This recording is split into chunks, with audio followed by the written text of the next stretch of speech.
Segundo ano, tudo bom com vocês? Vamos resolver aqui a nossa revisão, a postelada que nós vamos deixar para você aí no E-Class, tá certo? Então vamos dividir essa aula em duas partes. Então vem com a gente nessa aula que nós vamos explicar para você a primeira parte, que são as três, quatro primeiras questões, e depois vamos para a parte 2 que nós vamos resolver esse material aqui com você. Ele mostra aqui pra gente que a gente vai deixar para você aí no seu E-Class esse material aqui, ó, a nossa atividade, ó. Então, mostro para você aí, tá? Então vem com a gente na sala que nós vamos conversar após a nossa vinheta, galera.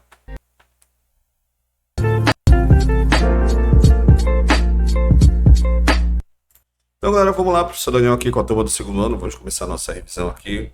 Já preparei aqui a nossa primeira questão de termodinâmica, que ela explica o seguinte, olha só. Vamos lá. Então, a nossa questão, ela pergunta assim pra gente, olha, vamos lá. O segundo princípio da termodinâmica pode ser enunciado da seguinte forma. É impossível construir uma máquina térmica operando em ciclos, cujo único efeito seja retirar calor de uma fonte e convertê-lo integralmente em trabalho. Por extensão, esse princípio nos leva a concluir que a gente pede para a gente explicar esse enunciado, se isso é coerente ou não. Então, se você observar, nós conversamos com você na segunda lei da termodinâmica, você tem dois enunciados importantíssimos. O primeiro que é o enunciado de Clausius, e a outra é o enunciado de Planck.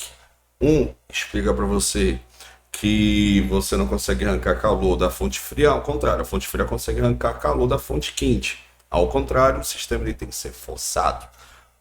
O outro enunciado da segunda lei da termodinâmica explica que uma máquina térmica nunca vai operar 100%, ou seja, uma máquina injeta energia naquela máquina, significa que você vai utilizar 100% em trabalho útil, ou seja, 100% em movimento. Então, o que ele pede para a gente explicar isso para você. Então, ele mostra aqui, vamos lá.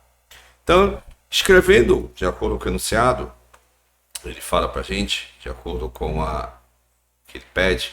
Então, essa explicação significa que, na verdade, vamos apenas confirmar o que está escrito. Uma máquina térmica, ela nunca vai operar 100%. Não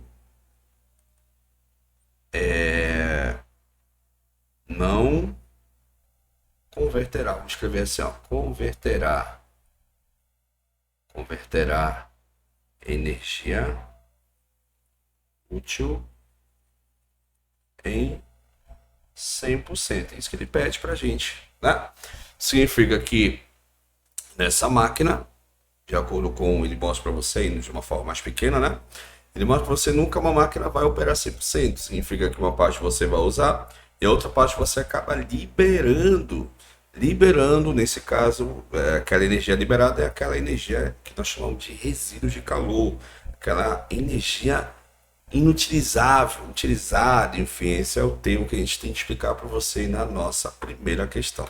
Ok, galera? Então tá aí a nossa primeira questão, uma questão assim bem simples, que mostra aí a aplicação do enunciado da segunda lei da termodinâmica, ok? Vamos para a nossa questão número 2.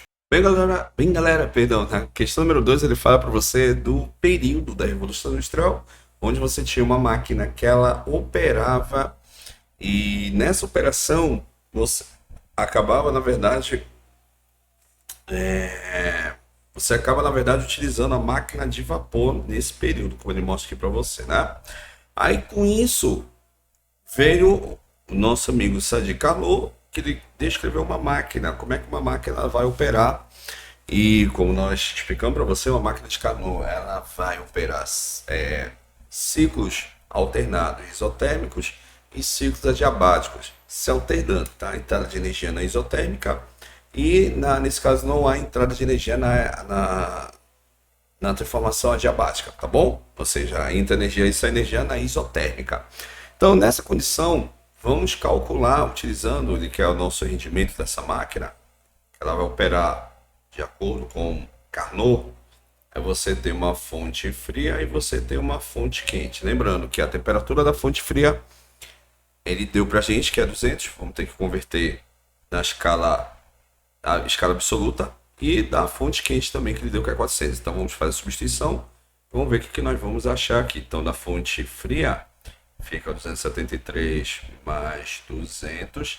Da fonte quente vai ser 273 mais 400. Ok? Tranquilo? Então, fazendo as conversões aqui, vou escrever aqui, né? Temperatura da fonte fria vai ser 473. Isso na escala Kelvin. E aqui vai ser 600. Da escala...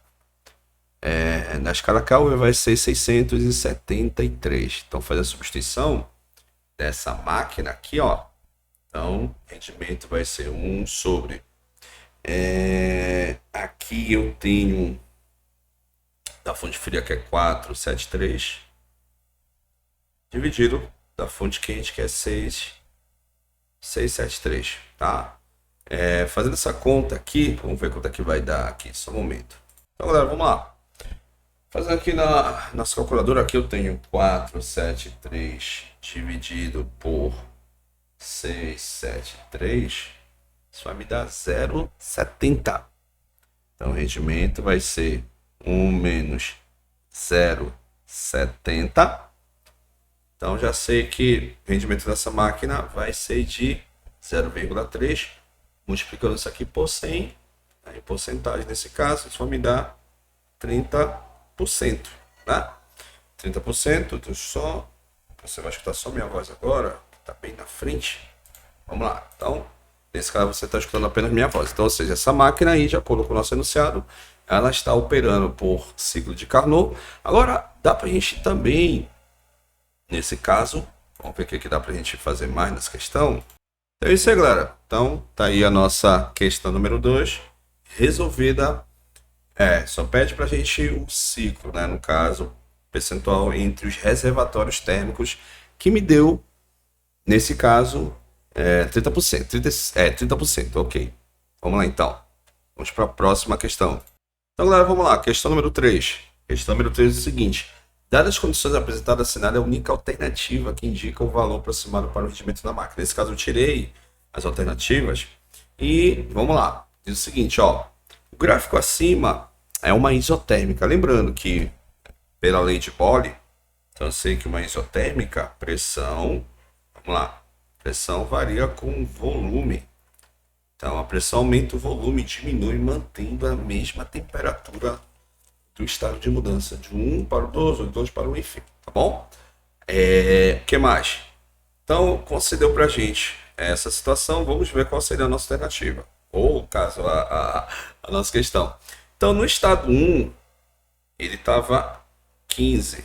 Se você observar, estava 15. Qual seria o volume? Nesse caso seria 2. Igual pressão 2, que é 5 vezes o volume 2 que ele quer. Tá bom? Fazendo esse cálculo, vamos ver se tem espaço aqui. Tem. Então, multiplicando desse lado, 30 igual a 5V2. O 5 está multiplicando, vai passar a dividir. Então, nesse caso, no estado, na expansão do estado 1 para o estado 2, como ele fala, 30 dividido por 5. Então, nosso V2 vai ser igual a 6. 6 litros. Então, aqui você poderia utilizar pela lógica também. Como assim, professor? Por exemplo, se você observar, aqui ele foi de 15 para 5, ou seja, reduziu 1/3. Como é uma isotérmica, ou seja, é inversamente proporcional. Então, se reduzir 1/3, significa que eu posso triplicar o valor de 2 para 6. Nesse caso aí, como foi aí no nosso conceito aí para você, tá bom? Legal, né? Vamos para a próxima questão da parte 1, depois a gente volta para resolver logo a parte 2, tá bom? Bem, galera, vamos na questão número 4 da nossa primeira parte aí da nossa revisão. Vamos lá. Em um recipiente fechado, certa massa de gás ocupa um volume de 16 litros a 300 kelvins. Se este gás for aquecido até 400, sob pressão constante, seu volume será. Galera, é o seguinte, ó. Como você já deve ter observado, ele fala que o recipiente está o quê, professor? Está lacrado, está fechado. Então, nessa condição aqui que nós vamos comentar, seria, no caso, seria já transformação isobárica. Porque ele já fala aqui na questão, imagine se ele não comentasse, tá? Que é chamada lei de Charles. Nessa condição, o que acontece? O que nós vamos fazer? Vamos lá. Essa aqui. Só um instante. Aí, pronto. Então, nessa condição aí, vamos colocar aqui a fórmula. Então, já sei que se a pressão é constante, então o volume varia com a temperatura. Aumenta a temperatura, aumenta o volume. Diminui a temperatura, diminui o volume nesse caso. Na primeira situação, o volume é de 16. Então, fica 16 sobre 303 Kelvin. Isso é igual. Volume 2 é o que ele quer. E a temperatura 2, ele aumentou para 400 Kelvin. Então, fazendo essa continha, ó, vou pegar o 400 e passar multiplicando, então vou colocar assim, ó, V2 vai ser igual. Vou passar só o 400 multiplicando, tá? Fica 400 vezes 16 dividido por 3,3. Vamos fazer essa conta aqui e vamos ver qual será o valor da nossa continha aí. Vamos lá. Então, eu tenho 400 vezes 16. Aí, esse é o valor dividido por 303. Deu 21,12. Então, vamos lá. Volume foi de 21,12 litros. Essa é a nossa resposta da questão número 4. Ok, galera? Então, primeira parte concluída, como nós comentamos, vamos dividindo as partes.